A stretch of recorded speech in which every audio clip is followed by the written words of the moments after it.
Hey, how's it going out there, everybody? Hope everybody's having a great day. Thanks for tuning in for Trucker News. Let's get on with it. I just want to talk about some great news stories today. Here we go. Navistar is going to recall thousands of international trucks. So if you own an international truck or drive one, you want to stick around, you want to hear that, I got a PSA for you on that one.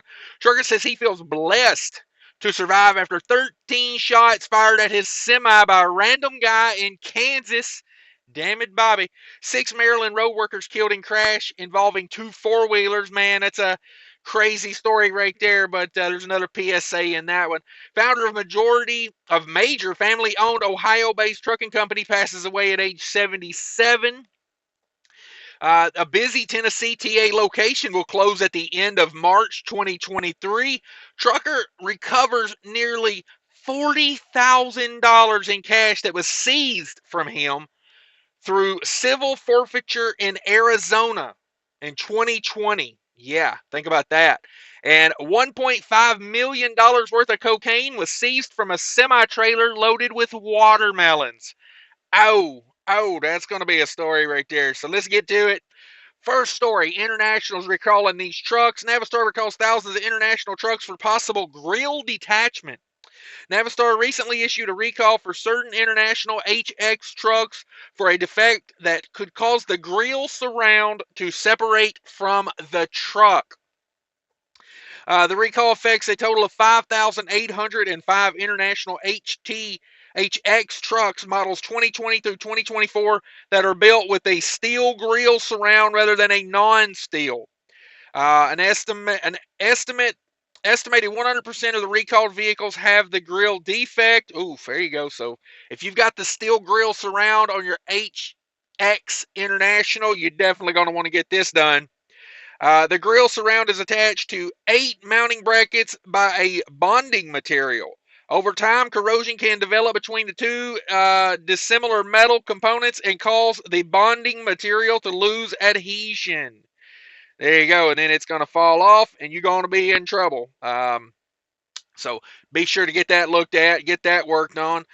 Moving on to our next story, trucker says he feels blessed to survive after 13 shots fired at his semi by a random guy in Kansas. Woo, man.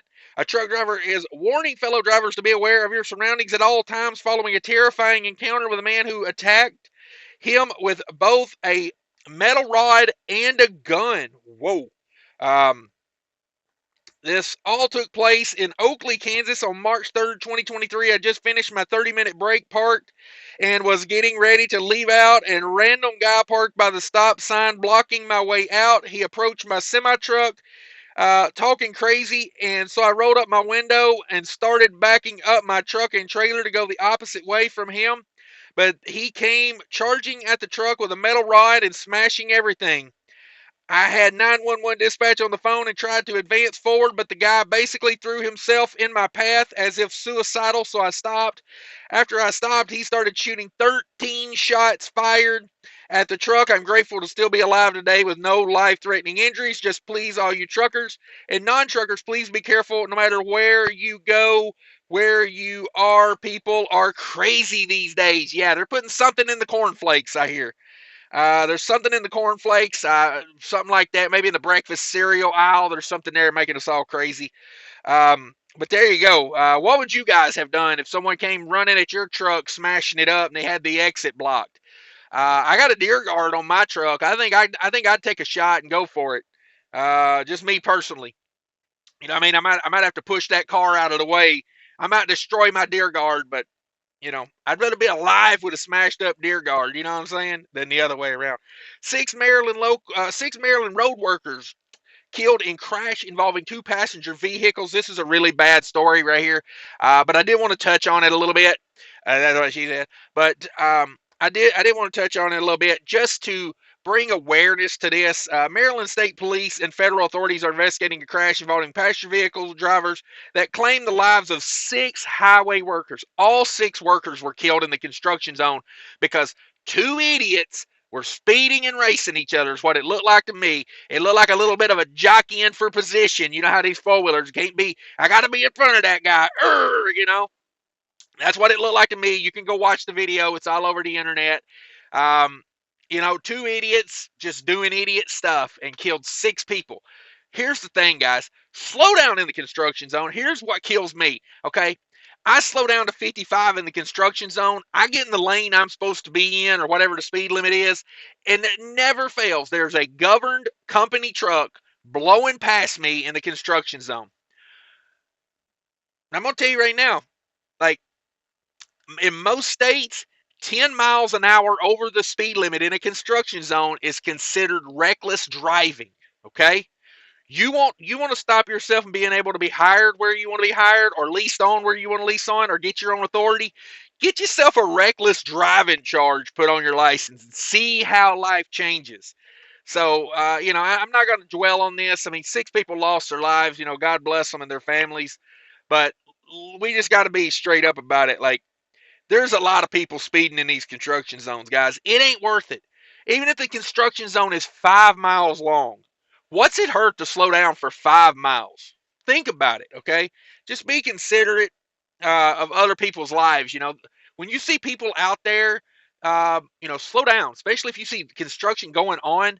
I mean, it's crazy. Nobody gets over for anybody on the shoulder nowadays. I mean, like, whew, dangerous stuff going on out there.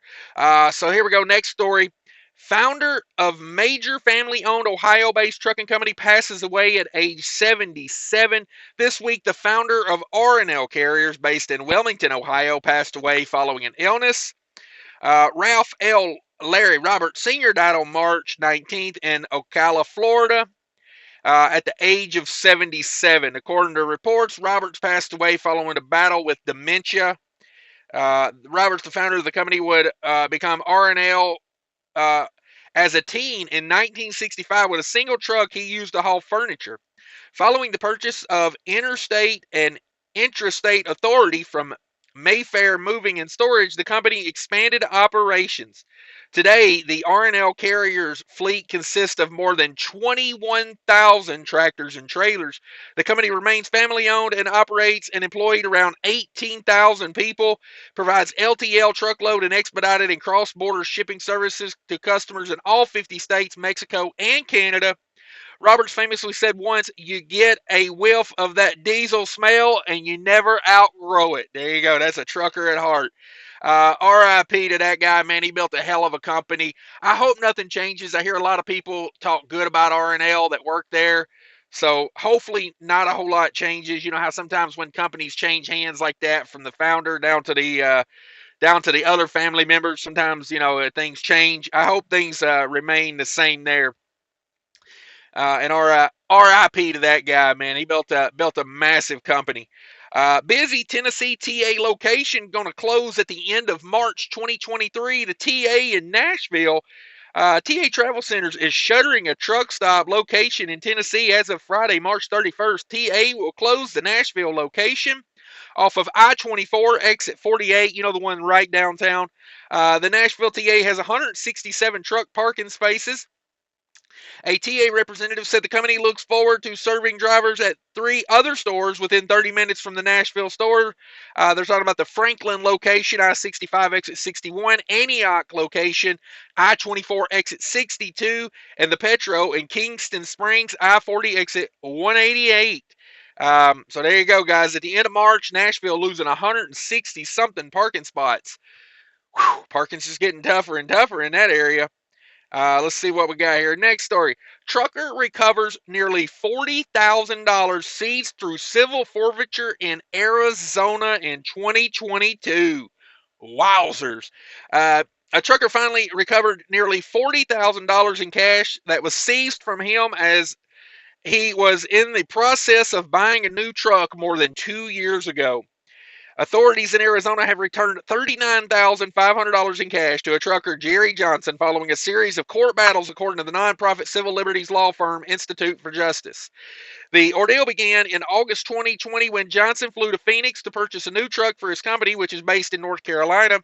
While at the airport, authorities questioned Johnson, accusing him of involvement in criminal activity. Yeah, you're guilty until proven innocent in this country anymore. Just remember that, folks. accused him of involvement in criminal activity and seized the $39,500 in cash through civil forfeiture.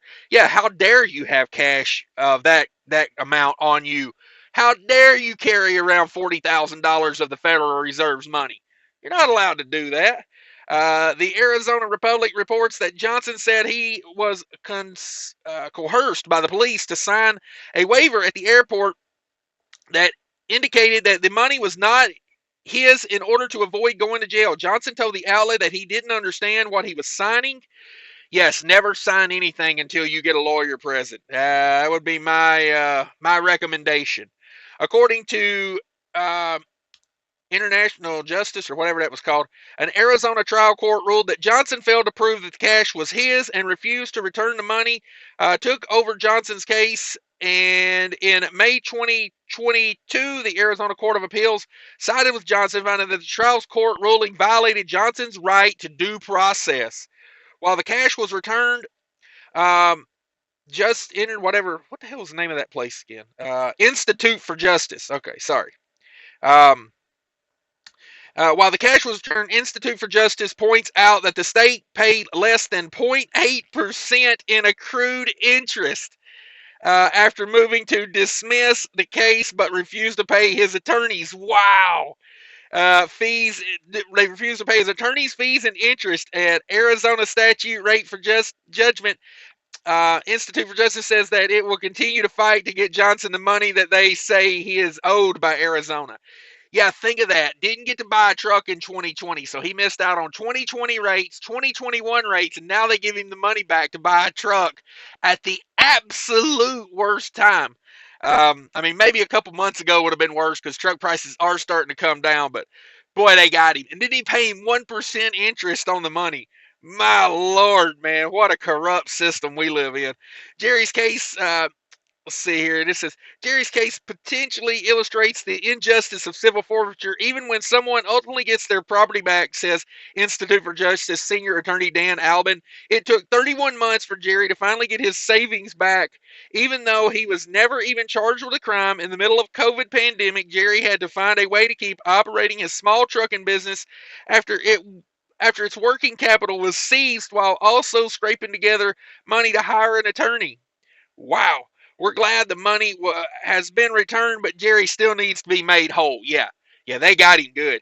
They say it's a blessing to finally, Jerry says, it's a blessing to finally have my savings back so that I can invest in my business, said Johnson. The government could take my money and never charge me with a crime, but hold on to my savings for so long is outrageous. It created a tremendous financial burden for me and my family, and there was a lot of business opportunities I missed out on because that money was sitting in a government account. Yeah, they got over on this boy good. Let me tell you, that's a rough go of it right there. It is. Here's the opinion piece of the day. $1.5 million worth of cocaine seized from semi-trailer loaded with watermelons. So if you were looking to get a little argument dust up your nose and all of a sudden there's not available in your local market, maybe they seized it. Let's talk about it. Officers with U.S. Customs and Border Protection recently seized more than 100 pounds of cocaine. I like how they're all vague whenever they tell how much they seized. They're like, "Yeah, we seized an amount," you know. Like, don't get too don't get too questiony here on me. We seized some cocaine. We took some home with us. We sold a little bit to make their money back on that new, Charger police car we bought. But don't question us too much about it. We had to donate some to the people in the urban areas so we could arrest them for something. Woo! I said it was an opinion piece. Come on, you've been warned. Um, they seized the shipment of produce at a California border crossing. Let's talk about it here. Following an initial inspection, the California Border Patrol referred the driver and truck to the dock for an intensive examination.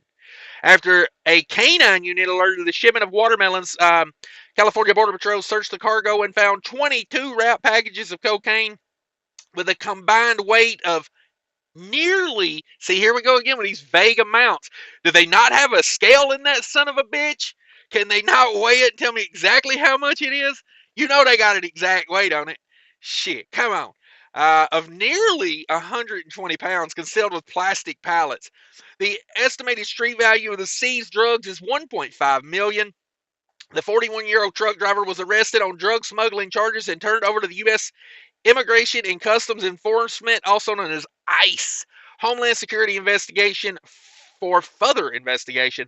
The cocaine, the truck, and the trailer were seized by California Border Patrol. There you go. So, they're going to get you if you try to cross it because they need to get their news stories out there. Be careful if you're crossing the border with watermelons. Make sure there's no cocaine in them.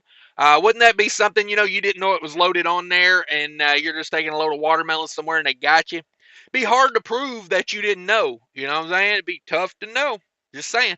But there it is, guys. There's Trucker News. Thanks, everybody, for watching. If you could, smash that like button and hit that subscribe while you're at it. They're right next to each other. Just go bink, bink, bink. Like, subscribe, ring the bell so you get notified. Next time we put out a Trucker News, I don't want you missing them.